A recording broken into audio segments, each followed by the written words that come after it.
What's up, y'all? It's your girl Shay B. And it's your girl Lex B, and we're back with another podcast on. Okay. Let's get into it.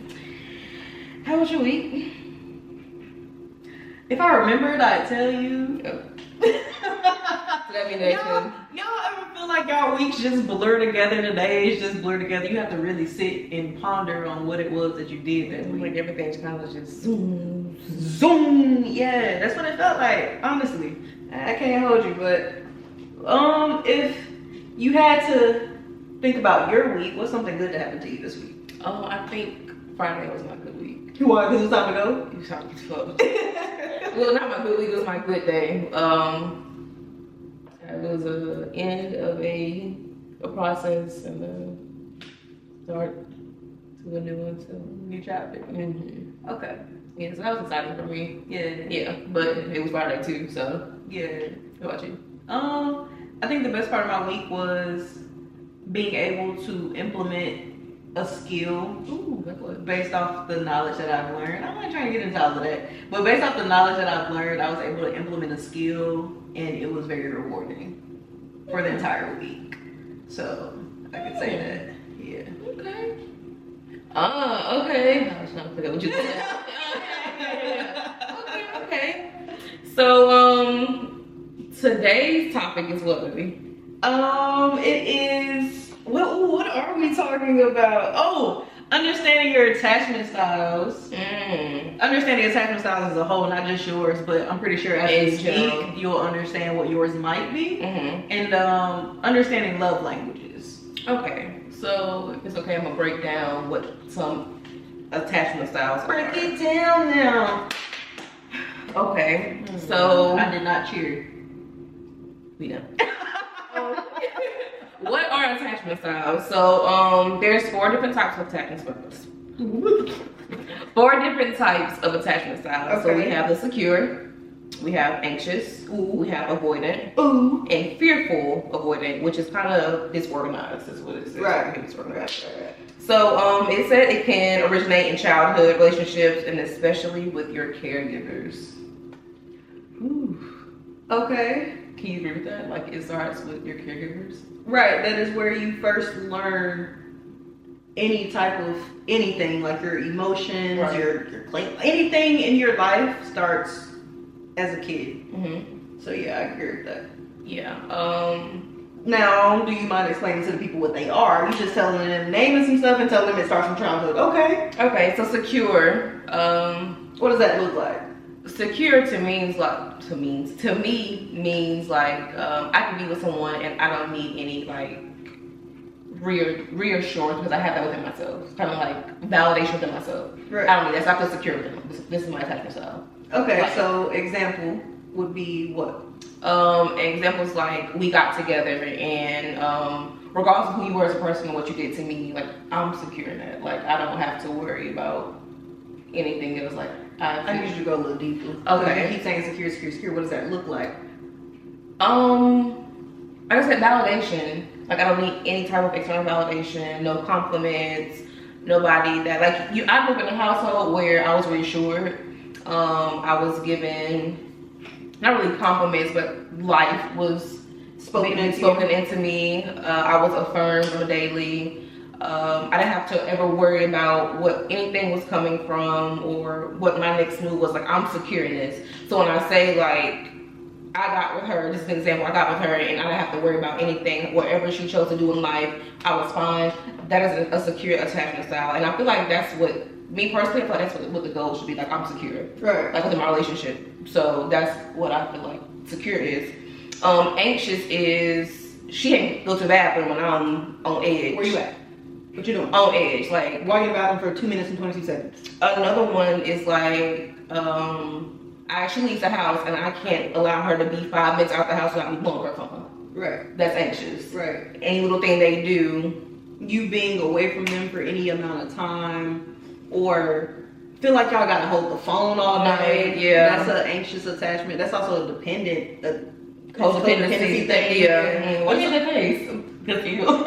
It's us not ill because people real life go through it. Yeah. And I can say as a younger person dating, when I first started dating, that was me. I couldn't exist without a person. Ooh. And it was like, I gotta be on the phone with you 24/7. I don't care what you're doing, put me in your pocket. Mute me, whatever you gotta do. Don't mute me, because now I'm like really anxious. Okay. What you doing? What you doing that for? Okay. Naps was crazy. Like, what you napping that long for? You was asleep for 2 hours and 42 seconds. This is anxious, y'all. This is anxious. That was my attachment style. I had to learn that wasn't a healthy attachment style. Right. And I didn't understand that until I started doing some deep inner work. Like, why am I doing that? Right. And then I also spent time alone for a while, so I understood how to become independent within myself. Like, I don't need to know your every move. I don't need to know. Just my whole thing is just understanding that we have a understanding that we should be respectful in any situation. If you choose to, I feel like taking myself to the movies today. Okay, cool. Have fun, enjoy yourself. I'm not automatically thinking like, what the fuck? Why are you going to the movies today? You know what I'm saying? Like, maybe you wanted to see a movie. Shit. Maybe you want to take yourself out to dinner. That's cool. You can have your time. You can also separate. I can separate who I am from you. Correct. Because before you, I like to go out to eat by myself. I like to go do things by myself. So me still doing those things outside of you is not normal. Right. I just know to respect my relationship. Correct. So if I'm like, hey babe, I'm going to the movie with a friend, that's a different story. But me just going to the movie, you like, I'm just shit. All right, cool. I think because that's who you were. Like, you were so used to do things by yourself. So when we got together and you started moving by yourself, I definitely had a fearful, avoidant, and an anxious attachment style. Because you thought I was out here doing crazy stuff? Stupid. Like, because I've never been with anybody that's like, you know what, today I'm going to go take myself out to the movies, out to eat. I'm gonna go to the mall myself, because I'm like, this is all like couple shit. Like, I've never been with someone that was like that, nor did I ever see that growing up in my household. Like, well, yeah, no, because I don't consider like getting my nails done as a taking somebody else on a date or you going out with somebody else. Like, you want me giving a date? No, I'm just saying. I was just thinking about I had a I just had a memory, but that's. Yeah, I didn't grow up saying that. So when she started doing that, I was about to lose my shit. Because what are you really doing? Who are you really with? I'm at the mall. Yeah. Just walking around. And she had to like sit me down. Well, I didn't sit me down, but we just had to have a conversation about it. Like, I'm an individual outside of a relationship, and I feel like that's where most people mess up at. And she was secure. She had a secure attachment style within herself. So, and I didn't. So those two did not mesh well together, because I was always on edge. And at this point, she feels like, well, damn, I can't do anything, nor am I a person outside of our relationship. And I feel like that's where most people fail in relationships, because when you see one, you see the other.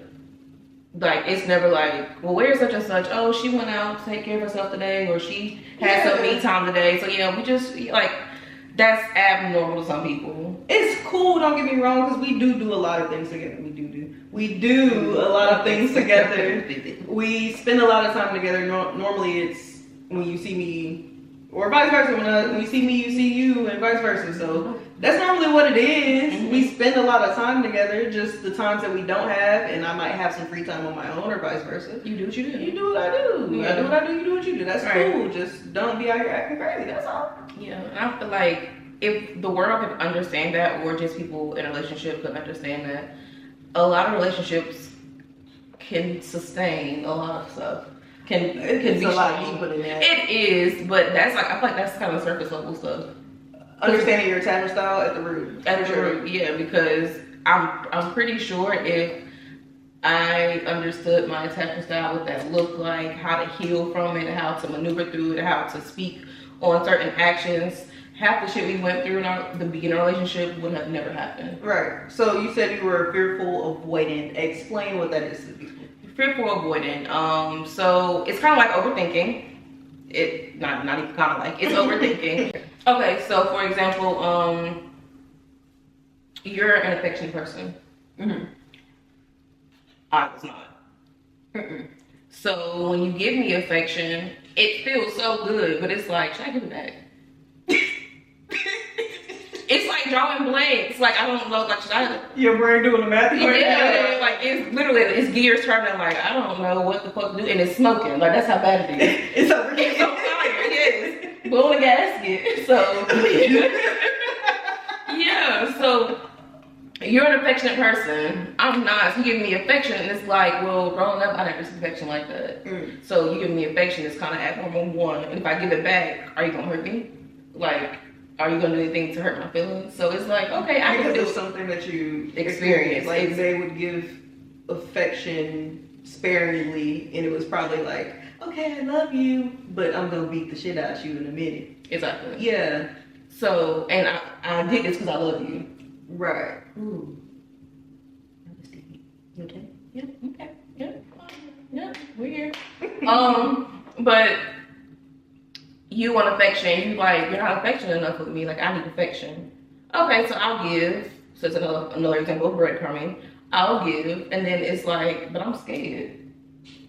I don't want to get too close because of fear of abandonment. Something that, and it's like you bring previous traumas, you bring anything that's ever happened to you in life into a healthy relationship, and she's telling you what she needs. You give it just a little bit, and then all the trauma, like, it's like clips in your head just playing. So it's like, I don't think I want to do that no more. So it's like you in and you out. Hot code. Yeah, and that's fearful avoidance. Right. Like, you're avoiding doing this certain stuff because you're scared of either the outcome or possibly maybes. That's what you're scared of. So or creating scenarios in your head. That's never happened. That's never happened. Never nothing. Never. Like, you don't have any. You to build the whole storyline in your head because this person said. You love hip hop in this bitch. Like, we don't have nothing to go off of. Yeah. Somebody said I need time to go play ball or something. Yeah. You think they playing ball? They play ball. Yeah. Yeah. So. I think the last attachment style that we haven't hit on is your avoidant attachment style, which is similar to your fearful avoidant, but avoidants more so value their independence. Like, if they get in a relationship and someone's trying to be close to them, they're like, they smothering me. They doing too much. They doing too much. Ooh. I can't tell my person my whereabouts. I'm not doing that. They feel like somebody's trying to control them. So they're like, they want to be in a relationship. They want to feel love. They want to feel companionship and closeness and all these things. But when someone's trying to do that for them, and like I said, like we said in previous podcasts, there's a difference between control and actually showing love to somebody. Right. But when someone's actually trying to show love, they fear it, so they avoid it. And they're like, you're not gonna control me. You're not my daddy. You're not my mom. I'm not trying to be, baby. Yeah. What you talking about? I don't. I think when it comes to avoidant, I feel like that's one of the more killer as well in relationships, because you don't like to let, not you per se, but most people don't like to let their guard down. So fear of being hurt. Exactly. And don't get me wrong, I'm sure there's been some reason as to why you don't want to let your guard down, but you can't say, well, I want a relationship, but you're not doing the work to be in a relationship. You see what I'm saying? So the whole controlling, well, I'm not telling this, and why are you smothering me? Like, I feel like a relationship is built off of love. Friendship at the root, but the rest that grows from that is nothing but love. So love shouldn't feel like you're being smothered. And if you're not used to it. If you're not used to it, then that's one thing, but that's a conversation you can have as well. Right. Like how you were you're very touchy. Like, you love physical touch. I'm not. So we could be in the bed and I just lay there and not be A-okay. But it's like, exactly, I can be in the bed and be A-okay, but you don't love me? Like, why you not touching me? And to me, like, I'm like, yeah, girl, I love you. Well, I'm just chilling. To me, that's like, I don't want to be smothered. That's not smothering, that's love. That's connecting. Like, we can lay there and touch each other, we can hold hands, like we do in the sleep. Now you just killing me. You be wanting to hold my hand and hold hands. Yes. So, yeah. I love you. Let's go to sleep. We be in the bed. We be in the bed, just hold hands, sleep. But yeah. Okay, so how do you feel like these attachment styles show up in relationships? We kind of just briefly went over it, but I would say that it shows up when you need to communicate. You need to form closeness with someone in intimacy ways. Like, all of that can show you your attachment style, honestly. So if I'm a secure person in attachment, for example, we kind of briefly spoke on it, and I say, hey, I have the day off, so I'm going to go take a walk in the park. I'm going to go take myself out to lunch, get my nails done, get my toes done, and I will check in periodically throughout the day to make sure you're okay. That's secure to me, but your communication, say you were a fearful avoidant, you'd be like, okay. It wouldn't be like another secure person will respond and probably be like, okay, babe, have fun. Keep me posted. Make sure you're being safe. A fearful avoidance response will probably be like, the fuck you mean you finna go do all that shit by yourself? You lying. What bitch? Who you with? Right. That's a fearful avoidant because you're fearful of something that is going to happen because you're not used to a person maneuvering and communicating properly. So now y'all having a whole argument because of how you approach that situation. You know what I'm saying? Right. So that's where that communication level could fail there. How do you think?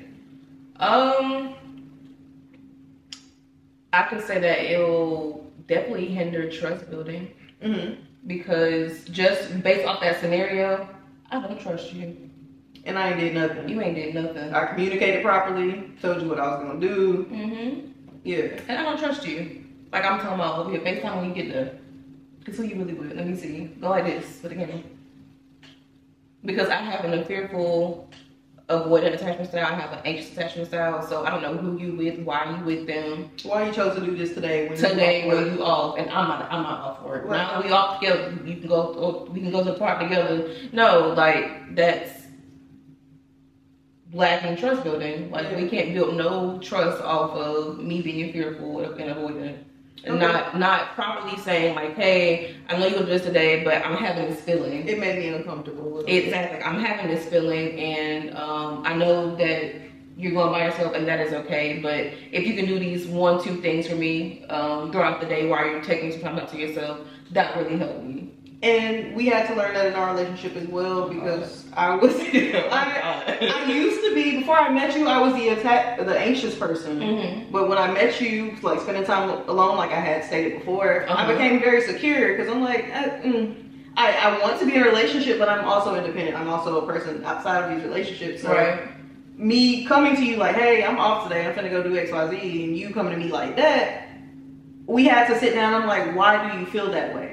And you let me know, like, well, if you did X, Y, Z, when you get to these places, it'll help me. So now, off the rip, if I tell you I'm doing something, I'll snap a picture real quick and send it to you. Just so you know, this is where I am. This is what I mean. If I'm not texting you back, this is what I'm doing. Okay, she's at the nail shop, so her hands are probably occupado or something, you know? And I definitely feel like that goes hand in hand with like changing your thought patterns. Because before, if you were to do that, my mind instantly went to the worst. Why? Because I was used to the worst.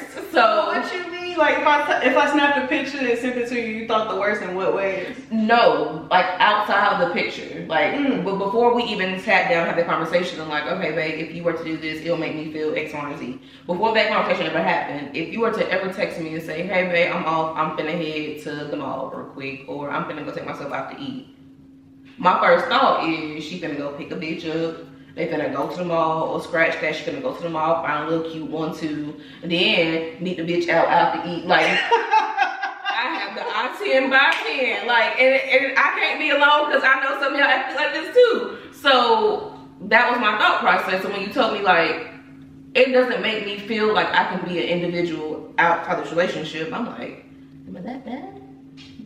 It was crazy. So we had to realize like, okay, we are a unit. We together are a unit. But it takes some pieces to be a unit. And we are individuals outside our relationship. So I had to understand like some days our schedule will probably going to be alone. Right. So you can be off, I'll be at work. But it is all time you have the time, because in your time you're working, so you don't have time to do anything for yourself. So now you're doing stuff for yourself, and it's like, okay, I understand that. But after she at the nail shop now, okay, yeah, I know she getting her mani-pedi, probably watching a little movie, something like that. I'm gonna let her enjoy herself, relax, not an issue. We don't gotta sit on the phone, we don't gotta FaceTime, we don't gotta do none of that. We can just, you can literally go and do what you have to do, and that'll be okay. Like, I don't have to worry about that. So it takes for me to like took for me to sit there and be like, let's think logically here. Right. She's telling me she's about to get her nails done, so that means she has to drive. I don't want her to text me while she's driving. Let's think safely here. And then when she gets there, hey babe, I made it here. She do a little 1-2, little scenery. All right. Yeah.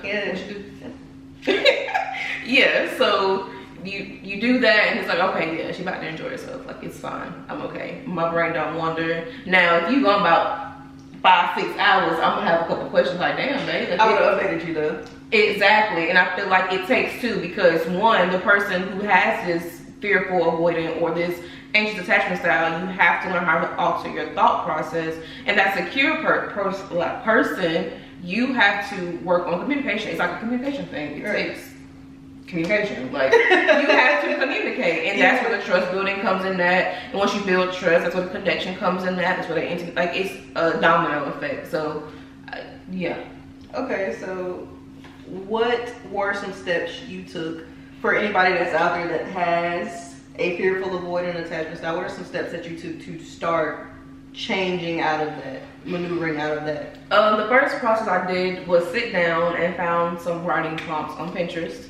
This is before any type of AI came out. I had to figure out what attachment style I had. Well, we took a test, didn't we? Like an online test. Yeah. We took a test online, and we talked about it, and you were like, we need to figure out what these look like, because as of right now, this picture that it's painting is not a pretty picture. Right. It's not going to, there's not going to be any longevity with us if we continue to have these attachment styles. Right. Okay, so identifying, 1. 2, find some prompts around your attachment style and dig into it. Like, don't be surface level, like, well, because he hurt me, or she hurt me, or like, because of how it hurt me. Yeah, and so, because I remember telling someone one time, try journaling your feelings out, because something had happened and their feelings were hurt. I said, just try journaling about the situation, how it made you feel, why it made you feel this way, and what happened to you around this whole situation to make you feel this way. Not what they did, but like the bigger picture. Right. They told me, I don't want to do that because it make my hand hurt. It's supposed to. Yeah. Like, it's supposed to, like, you're supposed to dig deep in that. And when you journal, it doesn't have to make sense. You don't have to do an FMLA format. What is it called? FMLA. Not FMLA. MLA format. It ain't gotta be all of that. Just right. It don't gotta make sense. It don't have to do nothing. Get your thoughts on paper. I journal. And after I journal, that's when we had a therapy talk. Like, do you feel like we can be successful in a relationship if we're not working on ourselves as individuals? That's another big one too, with the therapy. And don't think you have to find one therapist and stick with it. It took me, what, 3-4 therapists before I was like, this the one. I like her. Right. Because you'll find someone that connects with you and it'll feel good. Like, it don't feel like you just talking. And I was the type of person who's like, you know what? I'm tired of repeating myself, so I'm gonna make it work with this person. But if you and your therapist cannot connect and y'all can't have that homegirl conversation, yeah, not a therapist for you. That's me personally. Right. But after I went to therapy, okay, so what are some steps I can take to change my thought patterns? What are some tools that I've learned from my deep digging, my therapy sessions, and what we talked about? What tools can I implement so it's not hard for us anymore, or it's not uncomfortable anymore? And then once I realized these were the tools that will help me personally, because everybody's is different. What I do you don't have to do. But me personally, I was like, you know what? This worked for me. I can do this. And I started implementing it and changed the game, huh? I'm telling you. One thing I think that you're forgetting is being open-minded and willing to change. Because initially, when we first got together, you weren't hearing none of that.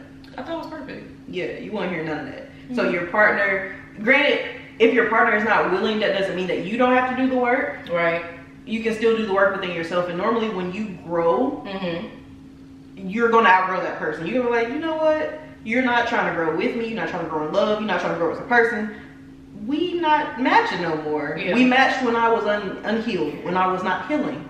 We matched well then. But now that I'm here and I'm looking at things, it doesn't match well for me anymore. And it's okay to look at that relationship at that point and be like, it doesn't serve me anymore. Right. You served your purpose. You did what you need to do. I don't need this anymore. Right. But go ahead. Go ahead. But being open to changing yourself, looking at yourself and like, you know, I'm not perfect.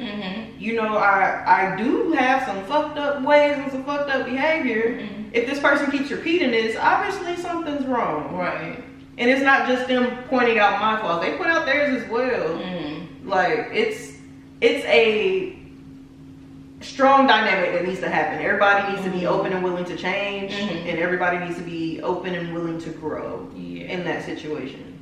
I can honestly say being open-minded was a big thing for me, because a lot of people, because I was one of those a lot of peoples that looked at somebody telling me about myself as somebody picking at me, because it was being repeated. Like, you always do this, you do that, you do this, and it was like, hey.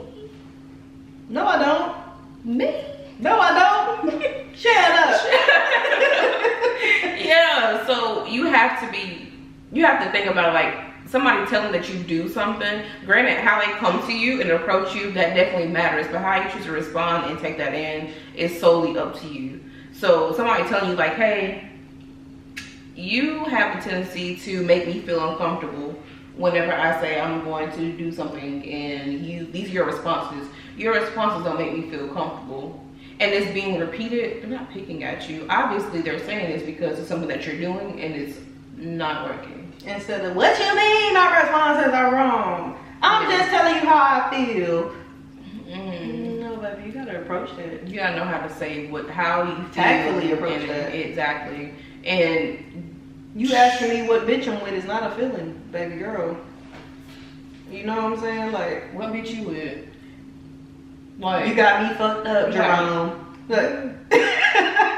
Like, that's not crazy.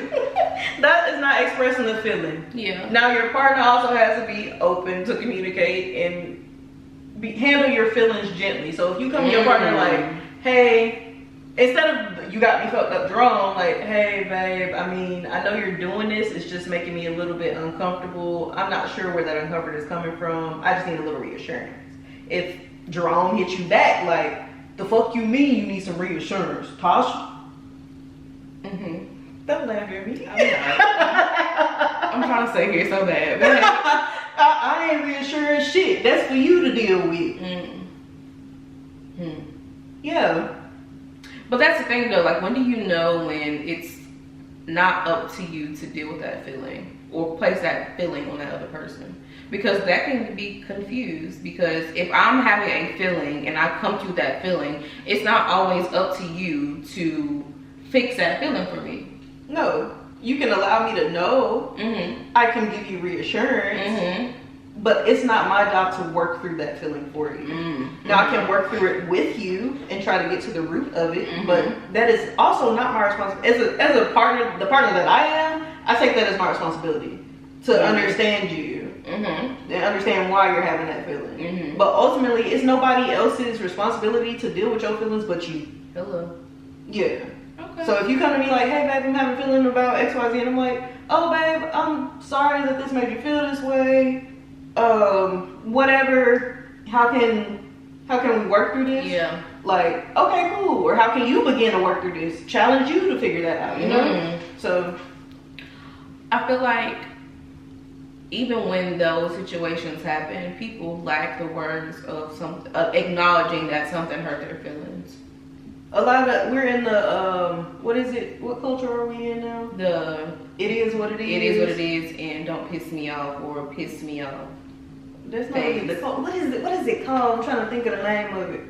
I thought you meant like words. Oh, we are in get back culture. That's what I mean. Like, they're not gonna say something hurt their feelings. They just gonna one up the score. Like, oh, I caught you texting your ex. Not really. We just doing scenarios, but I caught you texting your ex. You got me fucked up. I'm not gonna tell you to hurt my feelings. So now I'm gonna go mess with whoever. And I'm not texting no more. I'm giving the body up at this point. You know what I'm saying? Yeah. That's the get back. That's get back culture. That's what they be doing. Good day. What they be saying on TikTok? What they be on TikTok? I don't know nothing. I don't know about none of that. I don't know about none of that. But disclaimer, screw all that. Don't ever use your body for revenge. Please don't. That's too much. You put too much. Disclaimer, just pause all of that talk for a minute. Y'all don't ever use y'all bodies as revenge. Don't do this. Don't. I feel like the body is so sacred. Listen, and you letting Daquan, Raekwon, and Shaquan all run up in there. Shaquan and all the other people. Listen, that's too much energy exchange. When people are not okay within themselves, it's rubbing off on you. Well, anyway, this is male and female. So this is not record sports. There's one specific sex, because in the lesbian community as well.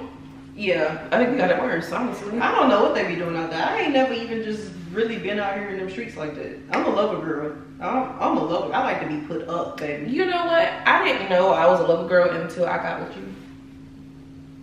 I didn't know that, this is totally off our topic, but that is okay. I didn't know, I think this moved too far. I think this moved too far. There we go. Bam, okay, it's all right. I didn't know I was a lover girl until we got together, and I'm gonna avoid eye contact because it's killing me. I can honestly say I was never taken on a proper date in my years of streetnessness. Streetnesses? That's what you gonna call that? That's what I'm gonna call that, because okay. They said she was a street walker. Okay, wait. Night stalker. Wait a minute. Let's not get that misconstrued. I was not out here running the streets. I was not. But when I was in my single phase, I had never been taken out on a proper date. So what was you doing? I'm not gonna disclose what I was doing, but no, what was you doing? Me personally, now that we've been together, taking me out to eat is not a date. Say something. Taking me to... Pause before you say something. Wait. Eating, it can be. It can be. I was getting into that. Okay, it can be. Because taking me out to eat and we sitting there on our phones, going back and forth on Instagram and whatever else we might be on. Us sitting there and not connecting, having conversations, laughing, reminiscing about our week, reminiscing about 2 years ago, last year, joking, laughing. To me, that's a date. Because I don't have a ball. And I barely touch my food. That's how good of a ball. No. You're lying because you're going to touch your food. Okay.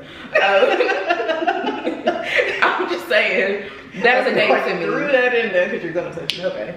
But if we go out to eat and let's have some kind of date, you just fed me. Cool. That's what you was doing out here? That's what I was doing out here. Just getting fed. Just going to go get me fed. So I got, you know, it's like... They just seen you. Just eating. Okay, I'll take myself that. Oh. But, that was shitties. But, okay, so when did you come to the realization that you're a lover girl? What is me taking you out